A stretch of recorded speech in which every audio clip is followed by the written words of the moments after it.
Ko pa smo poročali prejšnji teden, je premier Marjan Šarec po dolgem namigovanju s kuharskimi prispodobami le naredil konkreten korak in predstavnike vladnih strank končno povabil na kosilo.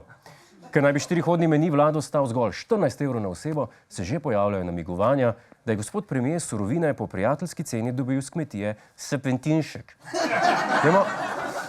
Dajmo poslušati, kaj je po kosilu o koaliciji povedal gospodarski minister Zdravko Počivalšek.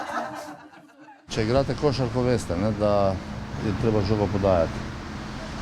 Ne more imeti vsak svoje žoge in vsak za sebe igrati, ampak je treba imeti nekoga, ki je play, nekoga, ki je krilo, center, post. In če se kolektivno igra, se da zmagati, pa tu pa tam je treba komu hrbet pokriti. Šarec in druščina na kosilu očitno niso usklajevali zgolj proračuna za naslednji 2 leti, pač pa tudi strategijo za naslednji Eurobasket.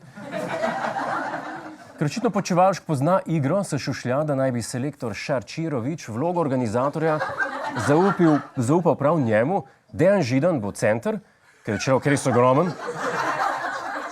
Ker pa lahko tam naredita še najmanj škode, pa se bosta Rjavec in Bratuškova žogala zunaj igrišča.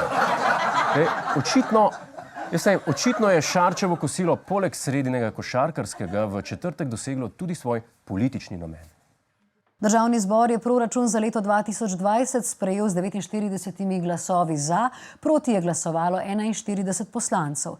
Proračun za leto 2021 je podprlo 49 poslancev, 40 jih je bilo proti, 1 poslanka pa ni glasovala.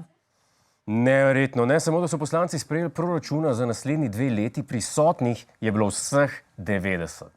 Državni zbor očitno deluje podobno kot faks. Predavalnica je polna samo prvi dan, pa takrat, ko se preverja prisotnost.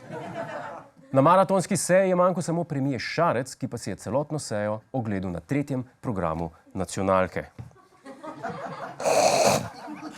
Hecam se, ben ne gleda 3. programa nacionalke. Sicer ni nič nenavadnega, da premier špreca predavanja, po katerih lahko k izpitu pristopijo samo poslanci. Je pa to nekatere med njimi vseeno zmotilo. Bi pričakoval s strani predsednika vlade, da bi nas prišel vsaj pozdraviti. Razumem, da ne more sedeti 16 ur, ampak na simbolni ravni bi veliko pomenilo. Ja, mislim, da je poslanec Matjaž Nemec samo žalosten, ker ga Šarec ni povabil na kosilo. Oziroma z besedami Serpentinška, kva steče, nas poslanca z baba? Zdaj,